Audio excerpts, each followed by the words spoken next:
Beyond Business, Season 2 with your boy Nick Fro. Here to share the stories that are true. From every walk of life, we're diving in deep, unpacking dreams and laughter. It's a journey we'll keep.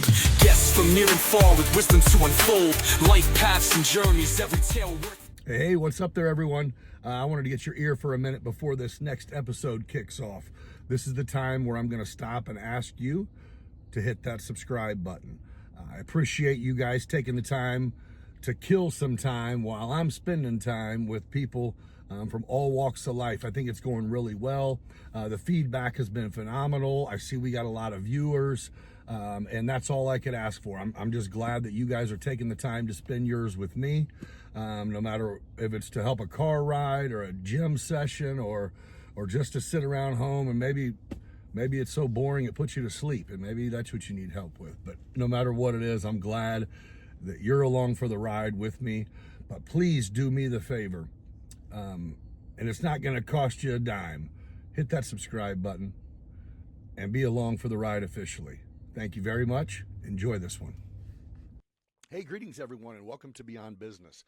Today I get to sit down with a weight training coach, a driver's ed teacher, physical education teacher, a high school track coach, and the mastermind behind the football empire that has been built in Maroa-Forsyth.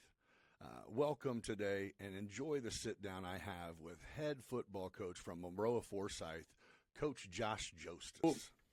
I have to treat it like everyone doesn't necessarily know anything other than you're a renowned football coach in Maroa. Where'd you go to school? I went to Macon High School, Millikan University. Okay, you played. What'd you play in high school? Everything? I played everything in high school. So 3-sport athlete my whole life, 6th grade through 12th. So because that's just what it was, or because it seems like that was kind of the era we were in. Was if you played, then you're playing. I would still say, yes, twofold. It is what I believe in. I think the best athletes I still coach today have been under pressure, trying to, bat in a 3-2 count in the bottom of the 7th, or throw a game-winning touchdown, or go to the free throw line when it matters. And it's nice when you don't have to have a kid that's his only opportunity to be in that moment, because those moments may not come very much. So for me growing up, it was just whatever the next season was the one I was excited about, the one I was looking forward to. And so what'd you get your degree in? Secondary education. So I have a history degree. I have a psychology minor, and I now have 2 master's degrees. I was going to say, I feel like my homework says you have 2 master's degrees. I do. I have a master's in HYPER, which is health, youth, PE, and recreation. Okay. And then I also have a master's in education administration. Oh, okay. And I never want to use that side. Oh, so you're like, this is where I'm at. Yeah. So and this might be a stupid question, but is like a coach, the PE teacher, in every high school everywhere? Is that kind of is it like you can't just be the head coach? You're also going to work for the school. I would say in most situations that's the case. There are districts that struggle to get somebody that's in-house, and especially if that person stays on in that teaching job. So, for example, you have somebody that is the PE teacher. But they suck as a coach. He ends up not being the coach, but he's still your PE teacher. And now what are you going to do? And it seems like that situation, presents itself. So. Oh, yeah, because if you're hiring a new coach, he's also going, hey, I need that, whatever. I'm sure it's money, too. Absolutely. Our coaching stipends are no one. That's addition to a teach. Correct. Yeah, it's not. You're not living on that. So you're just a driver's ed teacher with a coaching hobby? Yeah, that's it. Driver's ed and weights. I teach weightlifting, too. So, yeah. Oh, that's cool. So when you were in high school, is there any part of you that had your sights set on coaching? Like, was that your goal in some facet, or were you like, no, I'm going to play college ball and I'm going to go pro? I mean, were you one of them? I was not that guy. I Okay. knew my limitations as a 6-foot white guy. Yeah. Did you play any sports. ball in college? No, I considered playing baseball at Milliken. Went through some fall workout stuff with them, obviously baseball being in the spring. Had some buddies that were playing football at Milliken. They were always like, but honestly, with my background, I had to work. I basically worked full time all the way through college, and I definitely didn't have time for college sports. Had to pay for college, so Right. Yeah. And at the level of sports that I could play, And that's not a cheap place to have to play for college. Milliken is not a cheap place. So it's an expensive option for you to choose. Worked at Hogan Grain Elevator, you had a job. basically full time, and obviously kids that we grew up with, and the one thing I learned there is that I definitely did not want to do that for the rest of my life. Right. So. Yeah. Did Heidi stick around for school? Where'd she go to school? So she went to Richland and got her associate's degree in business, and is immediately hired in the bank. She's actually been in her profession, even though she's 2 years younger than me. She's been at it 2 years longer than I have. All right. Yeah. She hit the ground running. Yes. Hey, she had a plan. Yes, she did. Okay, and, so at what point I don't know what your coaching steps were. I actually didn't even know you were coaching at Maroa until you guys were great. Yeah. And then it was like, well, it hasn't always, I think you had told me, it hasn't always been like this, man. But, yeah. So how did that? So I graduated from Milliken University and got hired at Sullivan High School in March of my senior year of college. So that was nice. Took care of the stress that goes along with trying to find a job. I applied for 3 jobs, all history jobs. Got the first one that I went to the interview got hired. I coached football, basketball, and baseball. Was assistant athletic director in my first year. So got a little taste of all of it. Eventually become the head baseball coach at Sullivan in my second year. And was it way too much, or that's what you signed up for? I mean, it was what I signed up for, and at the time, to be brutally honest, I laugh now, but my first teaching contract was $19,900, and I made $2,500 for each of those additional activities that I did, so I was making another $10,000. Okay, yeah, that was that's 50% yeah, boost there, no doubt. So, that's exactly what you were going to do. So that is what I was going to do. Plus, I enjoyed it, and I was young and single, so not having kids. I mean, Heidi and I were dating, but not married, no family. kids, no family. And that you're like 30 grand's plenty. Yes, and I mean I was bought my first house, nicest house I had ever had, and growing up we didn't have much, so all was good. Yeah, and I didn't think I was ever even going to be able to spend all that money. So right, it's funny how that works though, right? Honestly, I think the first $30-some thousand job, if you flash forward 20 years, you're like, yeah, I'm pretty much there. Yeah. I'm only working 9 months a year. Truck's not going to break down, yes, but that's the only difference, right? Yeah. Heidi often points out that I took a pay cut to come to Maroa.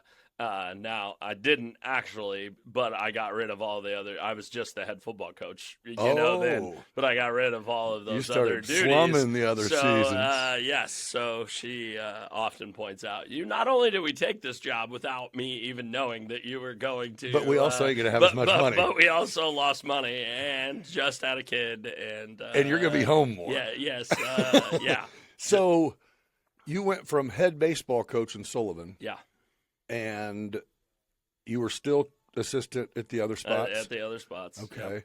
So what makes you go head football coach? Well, I always wanted to be the head football coach. Growing up in the town that I did, and making football was the sport. I without a doubt was my worst sport. I was probably a much better baseball player and probably a better basketball player than I ever was a football player. Okay. But I played with some really talented kids, and right. Found my role. I worked hard and did what I was supposed to do. But it definitely wasn't easy for me. I make a living off kids like me in Maroa now that just want to work hard and do what they're supposed to and will be competitive. But anyway. Did you go from Sullivan to Maroa? I went from Sullivan to Maroa. I was 25. Okay, I so took that's this when you took job your big over, pay cut. Yep. And you took a job as a head coach. How in the hell do you even get the opportunity to be a head coach? I mean, they're like, hey, the head baseball coach here could probably coach some football too, or you had your feelers out? Or? Obviously, Maroa was down at the time, or they're not hiring a 25-year-old first-time, head coach. When I got hired, the superintendent told me that you're not going to win a game this year, but he's like, there's some good stuff coming, and I'm like, we're going to win a game this year, which we beat Meridian 8-0. Okay. But that was our one win. But yeah. I learned so much, in year one. But I had a couple kids. I only had 7 seniors and 7 juniors on my first. I only had 36 total kids out in the whole program.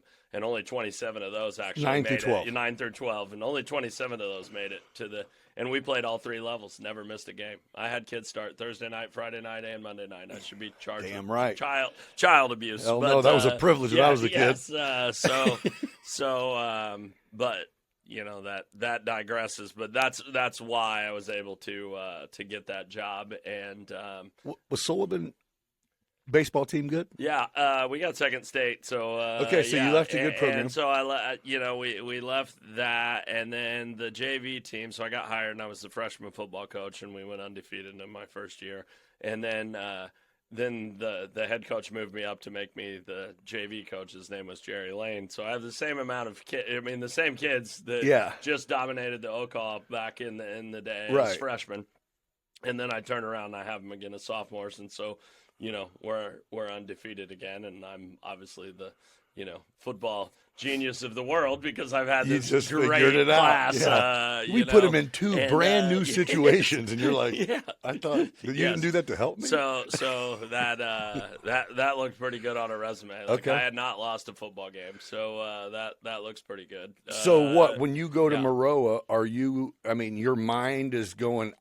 Okay, I can look past this. You're like, I'm going to build a fucking program here? Or is it like, well, let's see how long I keep this fucking ship afloat for someone? No, it really was. I mean, I was very confident in myself coming in. I mean, no doubt. And quickly learned that I had a lot of stuff to learn, and fortunately did stick with the plan. What year was that? It did take, so that's 2000. Oh, so, yeah. And like I said, we went 1-8.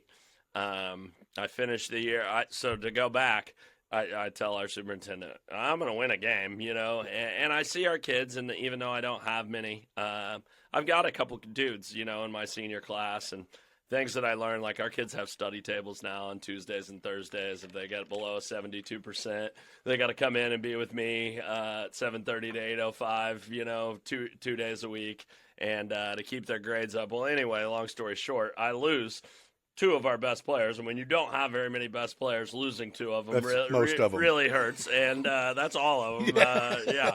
And so I lose these kids to eligibility, things I didn't even think about. They're done for the season because Maroa is very strong academically. We're 3 strikes and you're out. So 3 weeks you're ineligible, you're done. Better study for next year. Yes, start for next year, which does not help you. So I lose a couple seniors. We lost a couple close games. I felt like we probably maybe could have been 3-6.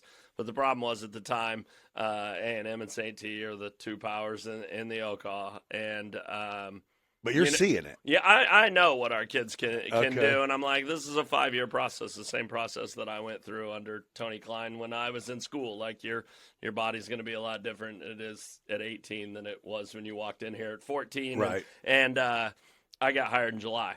Okay. Of the first year. Well, time. You're not going to make progress in 6 weeks. Hey, here's your boys, guys. You did everything you asked for 6 weeks. Now we're ready to raise your hand. Yes, if you're over 160. Yes. So that it just doesn't happen. So even though those kids bought in and did what they were supposed to do, it's just not realistic. Right.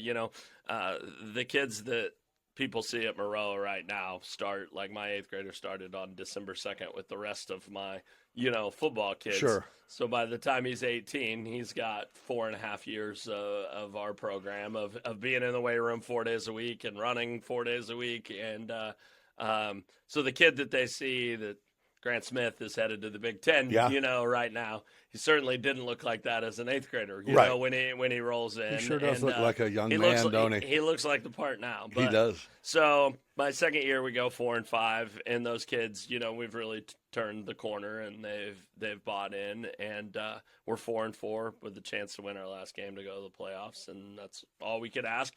But still, we're a year and a half into the process that a lot of great schools, are 4 years, deep into the process. Felt great about where we were, and we had a really nice group. The young kids that I described, our superintendent said when they came in, that they had a nice freshman season for us, and I'm telling them all that you're starting varsity and you're starting varsity, and Right. keep working hard. Which in my young mind and the program that I grew up in, we were really strong. So like you wanted to play as a sophomore, Hell yeah. like because when you are getting your teeth kicked in, Yeah. your whole career. Sometimes you get thrown in as a sophomore, and you're like, "This is Now it gets bigger kids. This is not a positive. Yeah, This you're is right. actually a negative." And now that I have to look back at it now, I probably rushed some of those kids.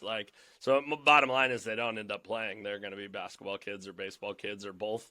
And Sounds like your hands were kind of tied. Yes, so Options. they're not. I'm promoting in my head again mistakes that you've learned, but I'm promoting like, hey, you're going to be the next dude, Yeah. And they're looking, going, the group of kids that are a year in front of me are not, Right. There's a reason why you think I'm great as a sophomore because he is not. Yes. So, Yeah.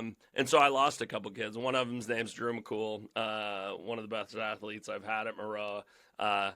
I ended up getting back out. He's an all-state football player, Okay. all-state basketball player. Yeah. You had to actually go talk to him? And I went and talked to him, but I lose him as a sophomore, thinking I'm going to have him and he's going to be either my quarterback, that kid.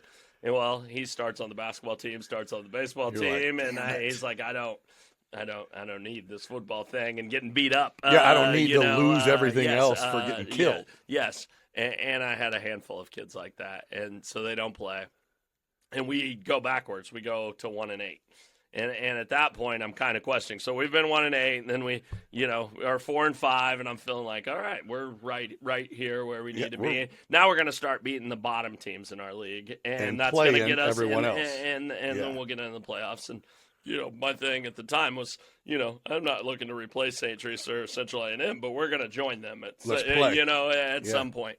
And that third year was tough on me because those kids had now bought in, and we're 2.5 years in, and kids are not great communicators. So it's not like they come to me and say, hey, I am not playing football this year.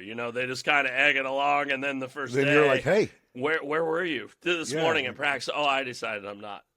Playing. And it's like, well, that happens with a handful of those kids, and that kind of sets the tone for the rest of the kids that are still out there. Like, hey, we just lost 4 of our best players, and we don't have a lot of them, and we have none that look like these 4, and so that was tough. And I convinced them to come back out as their junior year. Oh, so they took that year. They take the whole year what happened off, with don't the season. play, and that's how the season went. And just didn't have enough dudes. Ended up get them back out, and we go 4-5 again. But I feel like so I'm 1-8, 4-5, 1-8. Like, now we're back to 4-5, and again we're competing with everybody.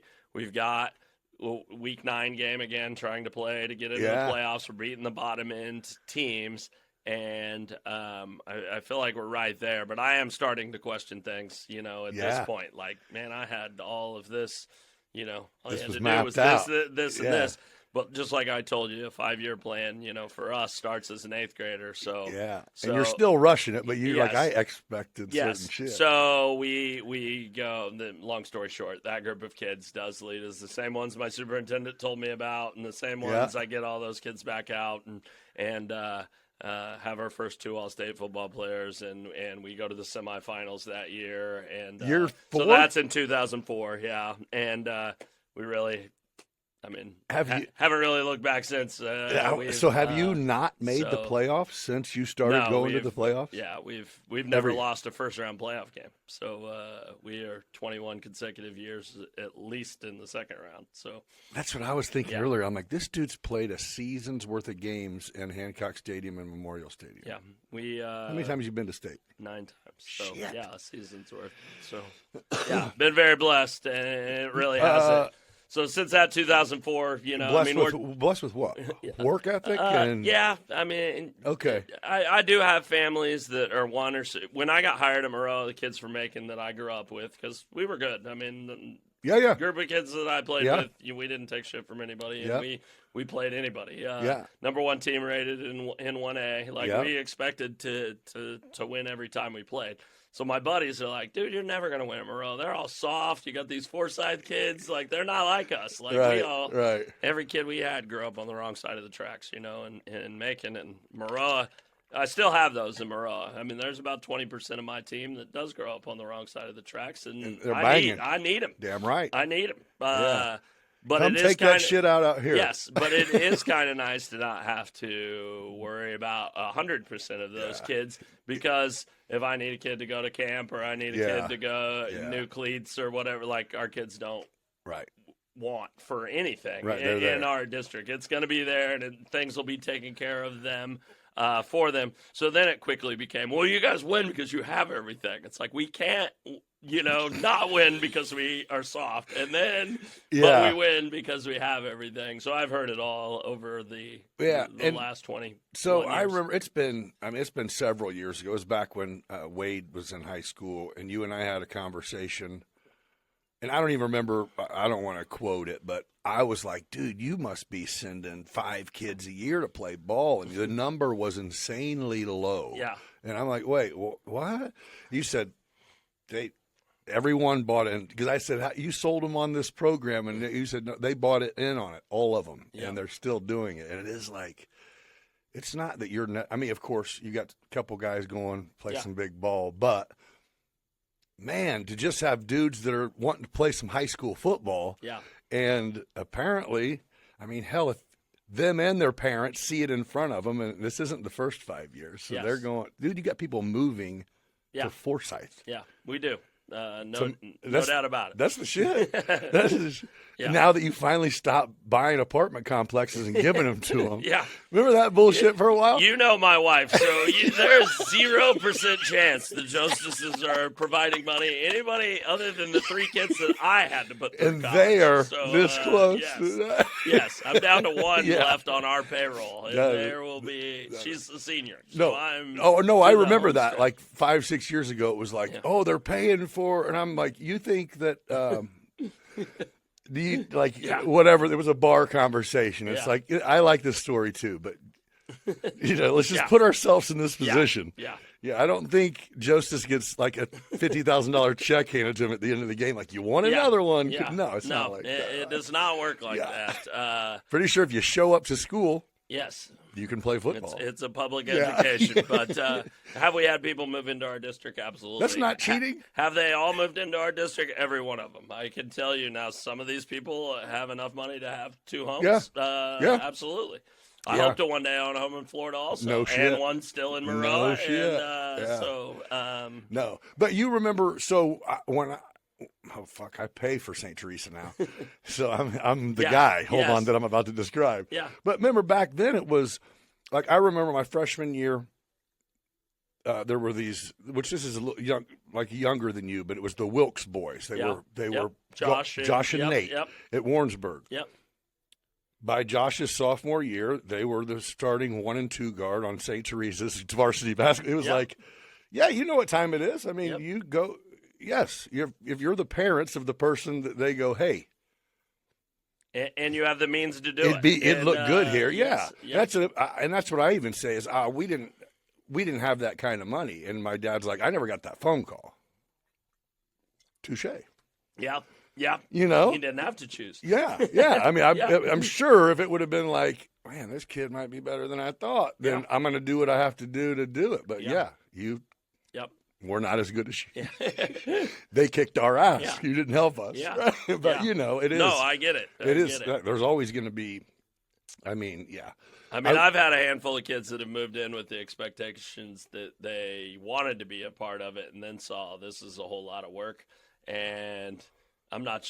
Then they find out I don't think I can play here. Like, it's like, yeah, That's the I hilarious got kids part. that grow up right here that have dreamed of being here their whole life. They don't just say, "Hey," And people ask all the time, "Is it hard when you mesh in a new, kid like that?" And it's like if a kid comes in and is willing to do what we expect them to do, our kids respect any kid that does that. Even the kids that never touch the field on our own squad, they're like, that dude's still here every day because busting his ass too. Yes, and those kids make us better every day, whether they get the playing time or the glory. Well, no, I think that's the hell of a statement. Is it sounds. Mom and dad can house shop, and not everyone can buy two houses. You relocated your family for something that you just liked what it looked like to have these kids post pictures of their kids scoring touchdowns. What took it to get there is a whole other fucking ball game. Yep. It's just like the work world. It's the same. Oh, wait. Oh, Jostes has got this town sold on football and blew up a good team. Let me go be a coach. It does. Go ahead. Yeah. Yeah, I can tell you about those first 4 years. It was not. And it sounds like 4 is quick. Yeah. I mean, you're like, no, the hell, it was not quick. It seemed like the longest 4 years of my life. But 2000 to now, and then your daughter's a senior. Yep. What are you doing? I've got 5 left, so you're like, I'm working on these damn 8th graders is what I'm doing. Yeah, that's where we're at right now. That will be to teach. I can't guarantee that I will step away from coaching. I won't be in it longer than 2 more years after, and it's just my own personal belief that I got to be in the building every day. I mean, I'm a relationship guy. Those kids have to know me, see me. It's not just like show up on the football field and, hey, do this, and, I expect you to go really hard. And so I feel like I could get away with that for a couple of years, like my freshman and sophomore kids, and then I retire and I'm not in the building. Now they're juniors and seniors, and like, yeah, we know the dude. We've known him, our whole life. But at some point, I think you lose that. And in my mind, I mean, there's been guys that are very successful that have done it, past that stage. But in my mind, that's kind of the disconnect where, will happen a little. Yes, and that point. So I'll retire from education at 55 and maybe stick around in education until 57. And then, on the coaching side, that part I haven't decided. When you retire, will you stop coaching?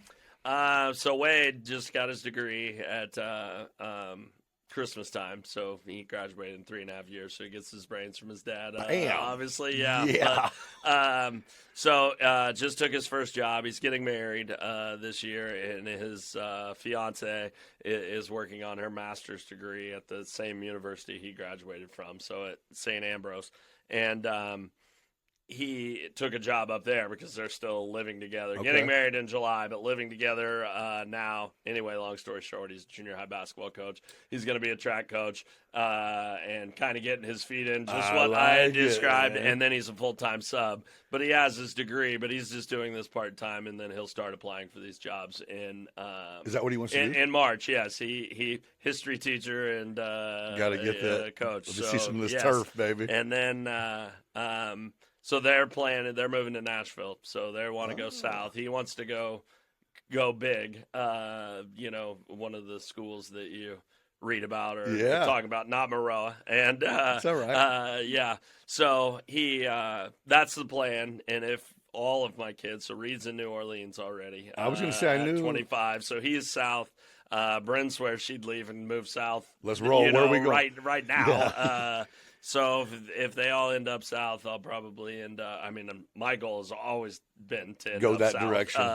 So if I get down there and he's part of some program, see what my head coaching days will be over. I mean, I might be the freshman water boy or whatever, I just watch those Impossible. guys. Because the schools he's reaching out to are like the top 20 schools in the You're country. Like, am I going to come learn again? Exactly. So, so we'll see how life shakes out there. But I'm not saying that I don't know if I'll ever have it all out of my system. I mean, I've been playing sports my whole life. It's all I was going to say, it's it's all I impossible. know. It's all I know. I mean, so yeah, it's a pretty cool career. mm-hmm. I mean, I know you put in the time for it, and I can only imagine. Well, fortunately, yeah, all your kids, you were at the school they went to, but I'm sure, there was a lot of nights where you got home after bedtime.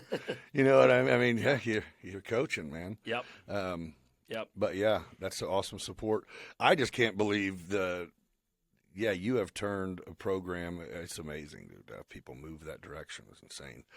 So do you think, I guess because of the probably financial bracket, I assume most people in the area are, you might not run into it, but have you had people, young men that you've had relationship with that you felt like have went well beyond you coaching them as a necessity, like that they needed as far as I mean, maybe all of them? Yeah, no doubt. We have a lot of great families in Maroa for sure. But I also have plenty of kids that their idea of a role model is going to be somebody on my staff, whether it's me or not. The things they need, the basic necessities. For example, a Friday for us during the season, our kids will have ate breakfast together. They'll have ate lunch together. They'll have ate supper together, and then they'll have their snack after the game. Together. Some of those kids, that's the best 4 meals they had. That's part of the program. That's still part of the program, and that's still. Now we have. Can you kids tell the ones that appreciate it a little bit more than the? You can, and I would have been that kid. I don't like spaghetti. Yeah. I would have been that kid. So right, for sure. Am happy to do it. My wife buys an endless supply of granola bars or whatever that we keep. Yeah, Sam's, the kids baby. know where our snack cabinet is, and they just walk in and help themselves. But fortunately, it's not all. I mean, there are programs that every kid on the squad has to deal with that. And I just think, or I know, I'm sure you know it, but I mean the role that a coach has in kids' lives, I think goes way past sometimes what we even think or you even think as a coach, because you're kind of just formulating a system and a plan, and if everyone does it, it works out. But I mean, I can remember every coach I've ever had, even down to T-ball. The good, the bad, you know what I mean? So I think, you got a really solid reputation. I think there's a lot of, people turn their kids over to you, dude. You make football be year-round, so that kind of cuts off I'm playing football, and then basketball season I'm going to fuck off and get in trouble. Yeah. And hopefully I don't get in too bad of trouble so I can play what I mean? But it seems like, because you're the track coach too, right? I am now, yeah. Yeah, and what first thing I thought when I saw you is I was like, yeah, these linemen's asses are in trouble, baby. They're like, no off-season, sucker. Yeah. The track thing all happened by accident. Like I said, I'm a lifelong baseball guy. By far the best sport, my best sport. But Wade, as you'll remember, because he was being coached by Andy, but about 7th grade, he's like, our relay teams are making the state I was going to say, you guys were doing it. Track, and he's like, man, I don't love baseball. I just do it all my buddies do. And I think he felt like he was letting me down. And it was time, like, we're either going to start traveling or, youth league baseball's gone at this point. So, and it shouldn't be. There's a lot of youth league baseball players paying a lot of money to play travel baseball. But anyway, that's a whole different dissertation. But why would you do that if you could pay $1,200 to play? Why would you pay $60? And then put elite on your something. Get 9 hotel rooms a weekend and no vacation. Yes. So it was that time, and I think Wade felt like he was going to disappoint me being a baseball guy. And it's like, clearly you're not a baseball kid, and I get, that's fine. Yeah. Well, Maroa's only had track since 2012. So when we put the turf in, we put the track in. We were just cinders around there. Okay.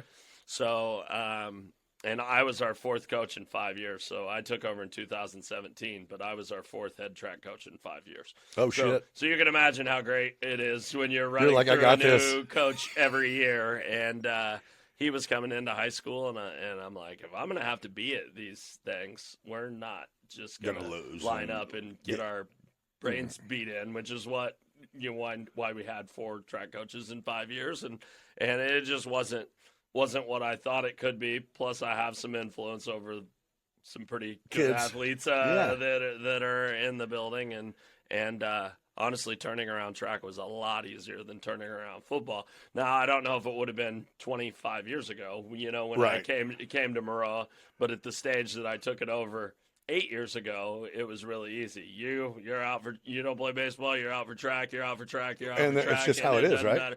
And so we have 30 or 40 kids, and I remember Kyle jumping ship, and it was kind of a big deal too. And it was like same thing. It was like, go jump, bro. Who cares? Yes. Ain't nobody going and playing at Wrigley. And was a baseball kid, right. And I'm sure he dreaded telling Andy that he, you'd see Andy moping around that track meet like, this is some bullshit. Yeah, yes. But Kyle had a great, did his thing. track career, and so anyway, it's been fun, and we do kind of treat it. But do I have kids that are track only? Absolutely. I mean, not a lot of them. I mean, a majority of our team is made up of kids that probably otherwise wouldn't have. The other part was when we did have track, we co-opted. We didn't have our own, and so they ran at Warrensburg. And half our kids, no disrespect to Warrensburg, their kids hate our kids too. It's like, I'm not going to wear red and gold and run unless you loved track. Right. You were not heading over there. Just like their kids would not be joining, us. So when we started our own track it's just team, rivalry, right? Yes, it's high school rivalry. Yes, it's nothing more than that. So you got 16 or 17 kids out. Well, I get 35 or 40 boys, and another 25 girls. So that you guys still do your thing? That helps. So yes, and we're still going at it. So yeah. Huh. We've actually been about as successful in track as we have been in football in the last 8 years. So yeah. Well, they don't put on the display when you guys show up to run a track meet. I had never even been to a track meet until Wade started. I'm a baseball guy. I'd never been to a track meet until Wade started going. Those are awesome, let me tell you. I'm telling you. And they're really short. Yes. You have to fall in love with it. But if you do, it is fun to watch. Tony Klein told me this a long time ago. He's like, I would rather watch athletes actually track, some things that they can do. Yeah. So you do kind of have to know what you're looking for. I thought was cool, so Mo in junior high did track, and it was almost like his first life stage of kind of being like, hey man, I got this backpack cooler and you don't have to. I'm like, I'd say it. I can just come back later. Yeah.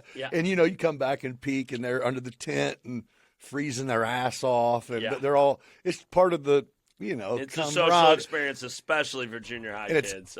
10 schools there. It's like, holy shit, I'm not the only parent that didn't come. Yes. There's 8 here. Yes. And 80 kids. And the concession stand is empty because they buy, Dad gave me $10 and I'm spending all of it. All 10. Yeah.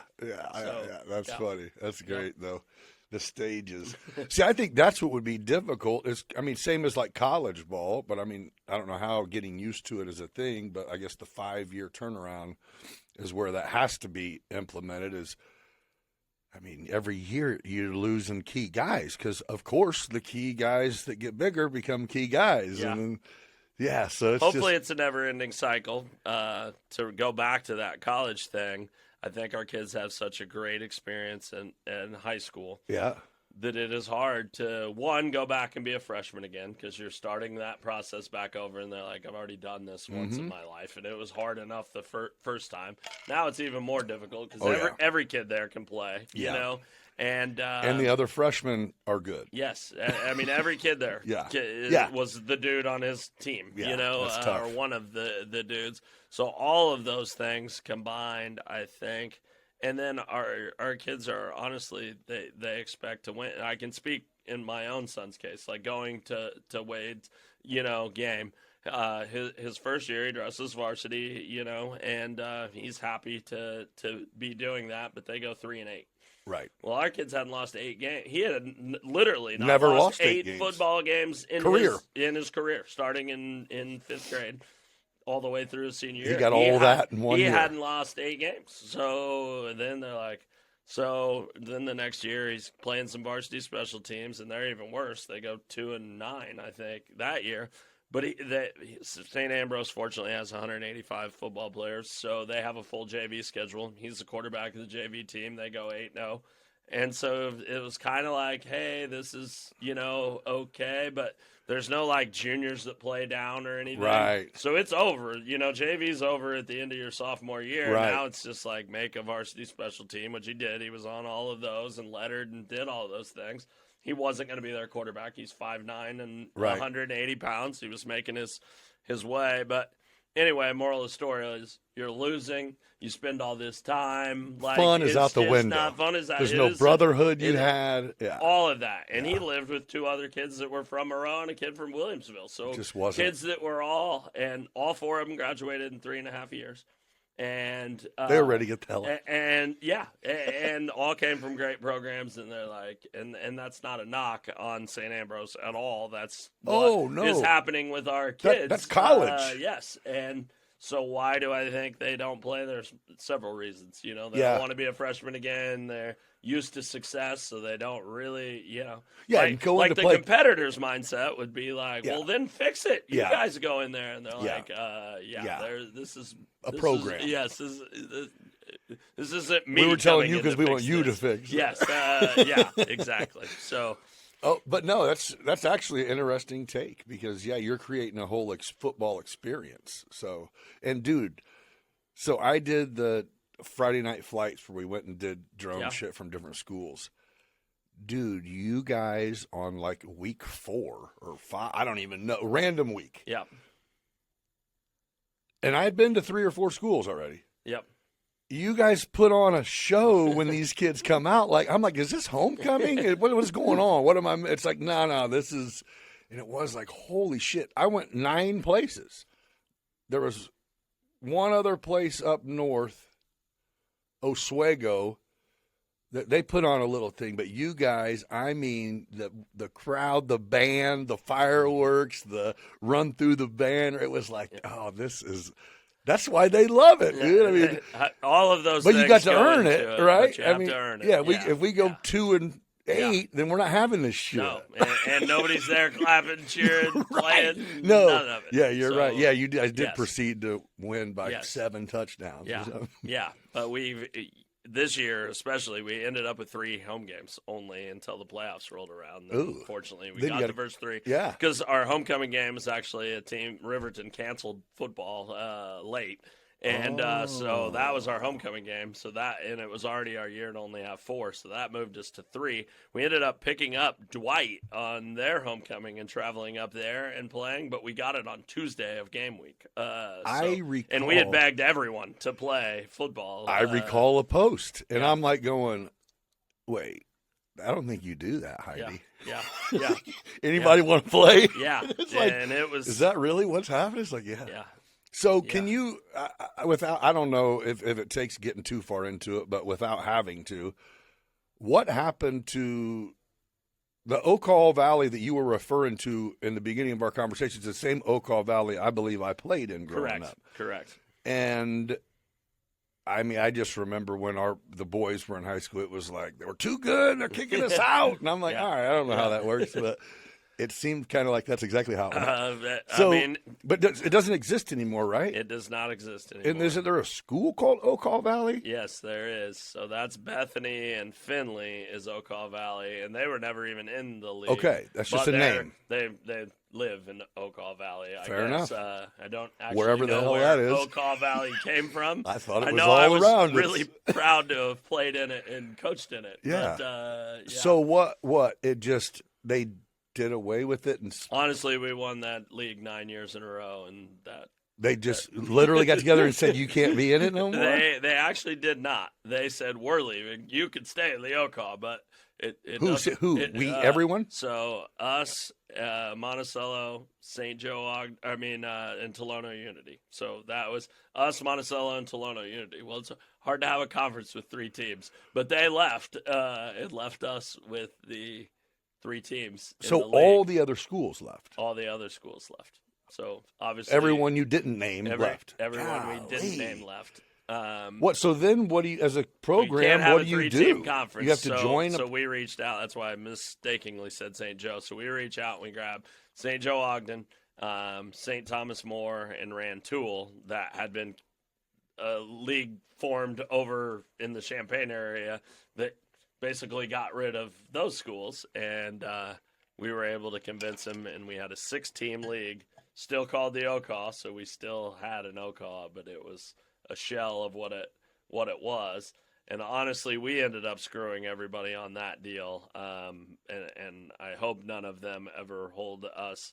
They understood. They all said they understood. But we got offered to go to the Sangamo, where we are at now, which is Williamsville and all of those schools. Yeah. To make their 10th team. Well, it gave us a 10-team conference, and And what's the worked benefit out. of that? Well, I never have to look for a football game because You're playing conference games. You play a conference game every game. Every sport is covered in. So the you were Sangamo. essentially schedule making. So we were schedule making there. So it was a nightmare, and trying. We to beat find, everyone. You guys want to play? They're correct. like, "Fuck you!" No, we don't. If they're bigger than you, they don't want to play you because what are they going to gain from it? If they're smaller than you, they're know what just time like it is. you. Yeah. So We ain't coming over there, bro. It was a nightmare, and fortunately, I had to do that for 2 years. So we had a 6-team conference. That's 5 football games. So we had to get 4, and I had to do that for 2 years, and that was a nightmare. So as soon as we got offered to join that Sangamo,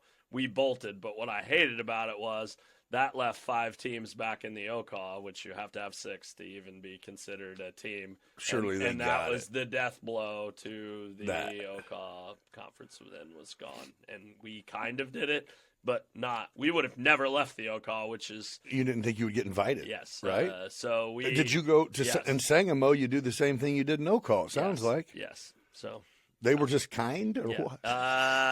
Come on.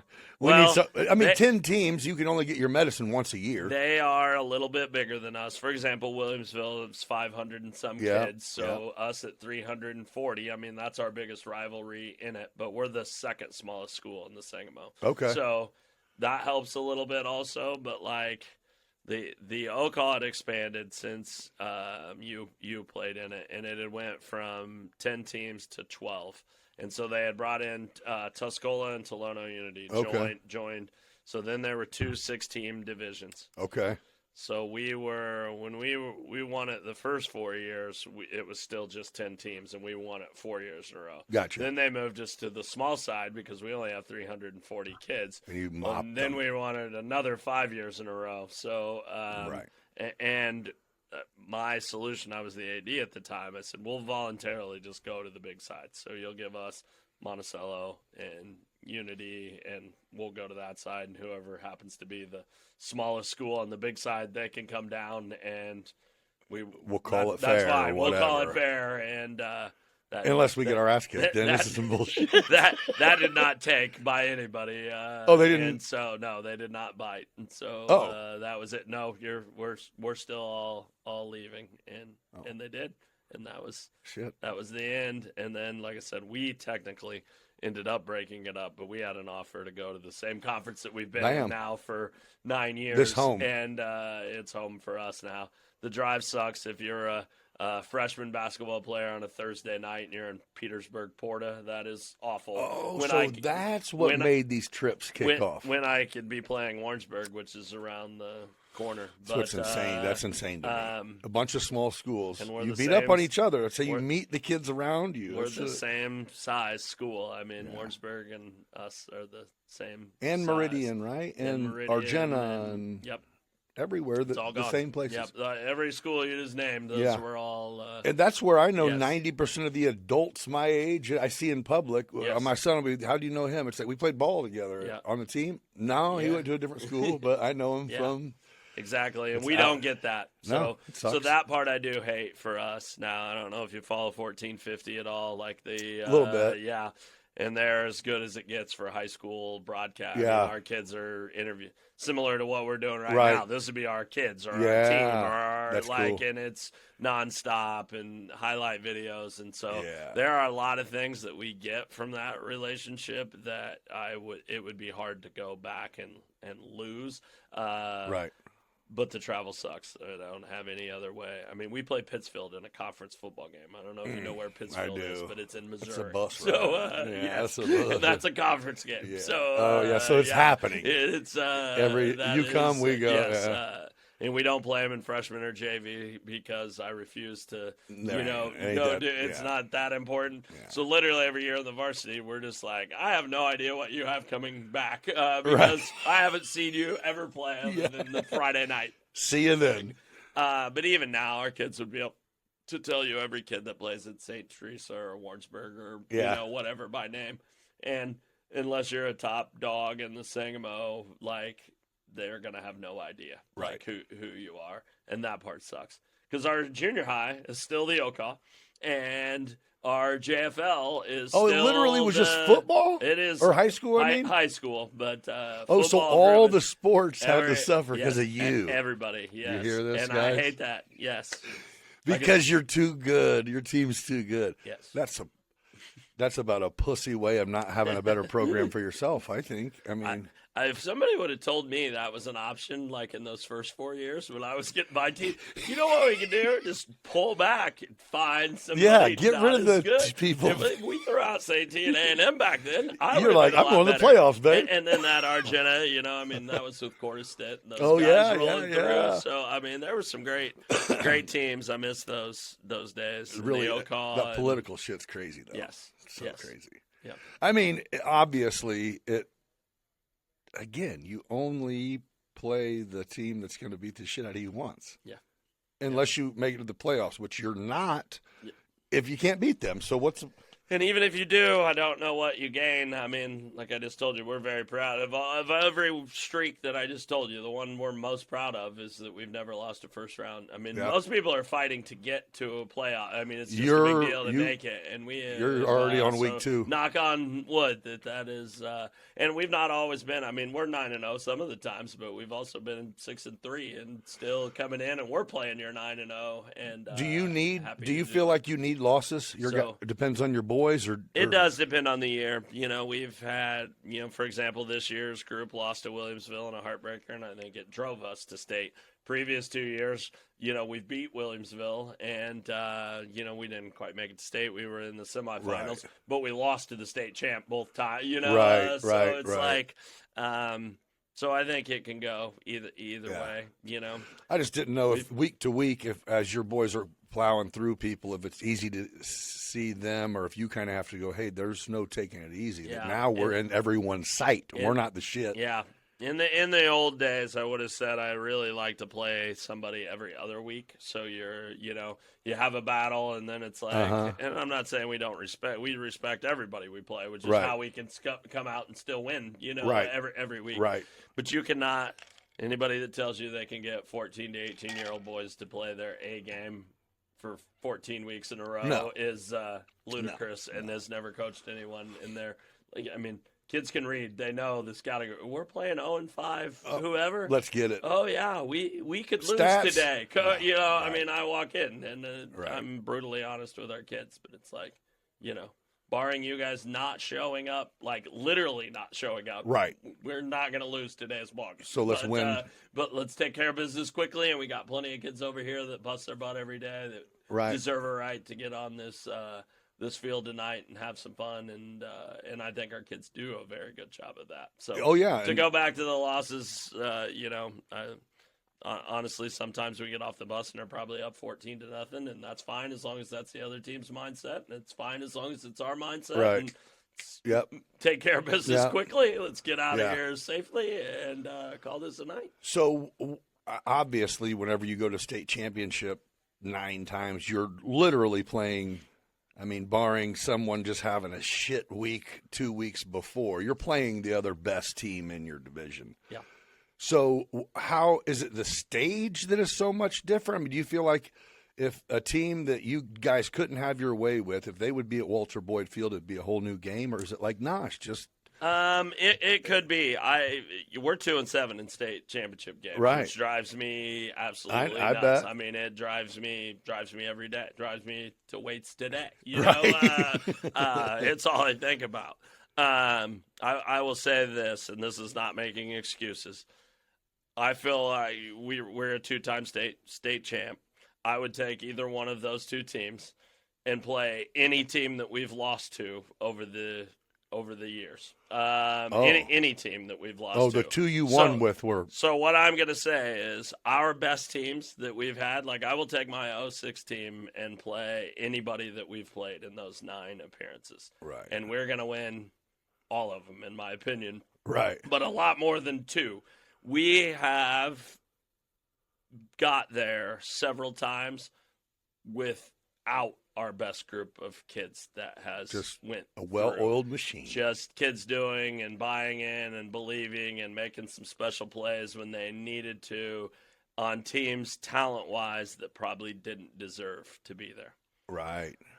And so when I get there and then we lose and people are like, oh, it's another loss. And it's like, I mean, it was. But you're like, but I'm here. like, we are here. We won and we last are, day. Yes. Okay. And that is. So you're a realist going I up. am a You're realist. a competitor, of Yes. course. But, I mean, you know what the hell's going Yes. on there. It's Yes. Yeah. So we've had a loss in 2011, a loss in 2013 that were in semifinals that are the next 2 best teams that I've had. So I've got 6 and 12 that we won it, and I would tell you 11 and 13. The ones that didn't even make it. Didn't even make it. They lose in a semi, and both of them have injuries, and it's not an excuse. Football is a game of injuries, and if you lose a dude, like I only have one Jack Hockaday, so he wins it in 12. He has a high ankle sprain in week 10. He gone. In 13, and we don't win because he's playing on one leg. The weather goes to total crap, and we lose a game 7-6, and him healthy or you win by 3 touchdowns. And then we win. It's as simple, as that. Now, then his senior year in 2014, and this is not a knock on that group of kids. I had a senior group that did everything we ever asked, but they literally had Jack and then a whole bunch of role players, like a whole bunch of like every other kid that stepped on the field was a role player. Right. I did have the best player every time we stepped on the field, regardless of who it was. But, I mean, there was a lot of kids that just did and gave everything they could. And it worked a lot. And it worked, and we got to state. But we were 6 and 3. And then we ended up, whatever we finished, what's that make us, 10 and 4? Yeah. Yeah. So the fact that we go there and lose state 38-19 to a team that's undefeated, it's like you have no idea what we got there with. So people are looking at they're looking at you like, oh man, it sucks, and you're like, another one, and dude, this team we're playing has 4 almost Hockadays. Yes.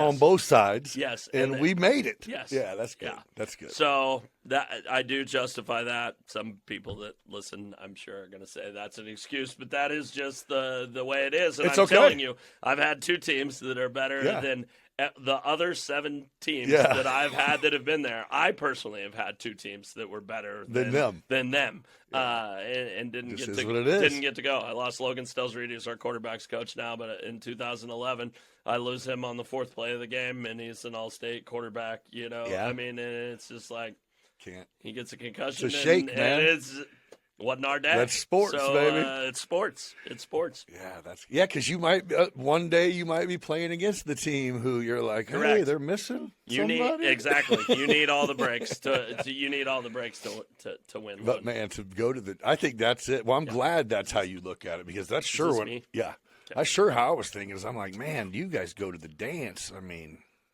all the time. I mean, I hate answering for our kids right now, and everybody's like, Coach, great year. I mean, it happens. I was at a basketball game last night. I probably got that 8 times. Great year. And my standard answer is always, it didn't end up the way, we wanted, but that is really so unfair to the kids. Like, that gave everything they had. And if you would have said, like, last year, Bauer graduated, everybody, like... That we're going to state next year. I don't think anybody outside of the kids on our team, like, we literally graduated all 5 offensive linemen. So of our top 8 linemen, all of them graduated. Like, we had not So you're one like, kid I made these boys believe this shit that I don't really know. Exactly. And we do have a lot of kids that are like... Straight heart, baby. And so I'm actually super thrilled that we made it. My quarterback plays with a broken collarbone in 2 places, in that state championship game. Tough shit. it's just... It's football. So Yeah. So was it our best game? No. Was I disappointed we lost? Is it a team I think we could beat on Walter Boyd Field under good conditions in the middle? Yeah. Absolutely. I'd line up and play him again. I'd line up and play him again now. My quarterback just got back. Mitch Williams just got back. I mean, they're ready to play now. So. Oh, that's good. No, that's a good way to. And I mean, of course, the initial strike, especially if you're a senior. I mean, Hell, I think losing your last game, no matter when it is when you're a senior, hurts a little bit. Absolutely. So to be on a stage is something else. But, yeah, because everyone wants to walk into the stadium and leave a chant. But, dude, again, there's not a kid since 2004 who's been to the playoffs that don't fucking remember. And the ones who didn't play that much, their story changed just a little bit when they tell it. It should change a lot. So I would be the hero. So, yeah. No, that's just cool. So what year did you get TK come with you? Or he came with you for a stint there? He came initially, so in 2000. So so he was there for the shit show to say, yes, it's going to get better, bro. And drove up. I mean, was still teaching at Meridian, still driving up. He was point blank. He's still the best line coach I've ever been around, and was our DC from 2000 until 2011. Health started to get him. He's like, it's just too much. He's still really involved. He still grades my offensive and defensive line film for me today. Really? Doesn't get out much, but he's on the computer and. Dude, he doesn't even know their names. He'll be like, tell 78 to blah, blah, blah. It's like. Hey, that dude is, when I picture football, that's him. He introduced me to it, and it was like, and like, he could kick our ass physically then. Yes. Yep. And I think my dad was over there like, yes. And I'm like, not you, Tony. Fucking yeah. Get him. Like, oh, man. But, yeah, that dude was great, man. Good.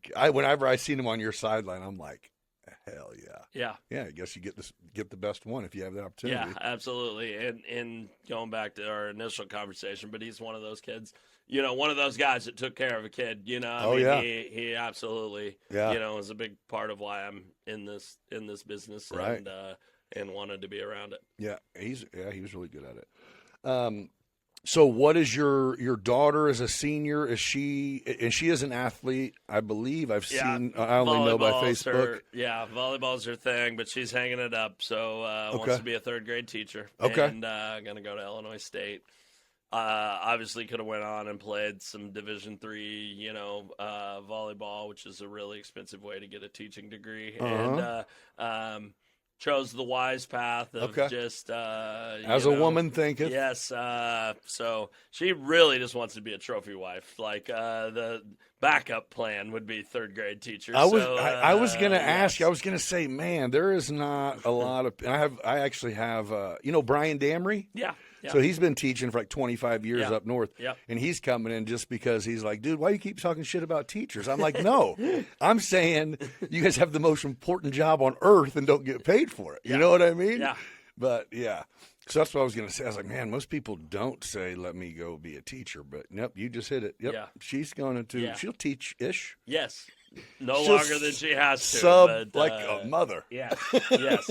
Yeah. So she currently got a serious she boyfriend? Does. So do you remember Evan Foster, our stud pitcher? He yes. threw a perfect game yes. in the regionals. Yes, I know the name. Yeah. So he went to Navy to pitch, and he's back home now, and he also is going to Illinois State. Oh. But lefty pitcher, and he's a couple years older than she is. Good guy. So they've been a good kid. Good kid. Didn't play football. So you guys don't hate each other for any reasons. Exactly. Would have been a hell of a football player, but he was a dude for us. So great kid. Why didn't he play? Why didn't he play football? I don't know what all the. I mean, baseball was the thing, and obviously a Division I pitcher. He did pretty good. He did pretty good, but yeah. Well, I'll get you out of here. I appreciate you coming and sitting down and just chatting, dude. And I know some of the people listening.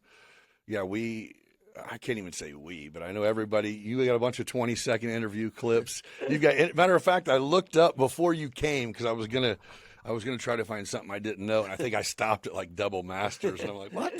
This guy's smart? Yeah, that's right. That's right. Huh. Fortunately for me, school was always easy, so, Yeah. I did not spend a lot of time at it. No. But no, yeah, you got countless interviews, and yeah, you're the coach. I bet. Do you get celebrity? Honestly, not celebrity, but when you go everywhere, is it like, hey, coach? Oh, what do I? Hey, I don't know what to talk to you about, but hey. Heidi will often say, like, who is that? I'm like, I have no idea. No So, clue. So that does happen. Oh, dude, yeah. not just they love you. I mean, people, we're still a bunch of small town community. I mean, our whole community is made up of a bunch of small communities. So yeah, to see what you've done, and for anyone to be like our age that hasn't looked and been like, this son of a bitch is doing it. It's like, you can't even be jealous or mad. It's just like, hell yeah. If I get someone pregnant, I'm moving to Maroa. Not me. Yeah. I'm not getting those days of sales. Yeah. Right.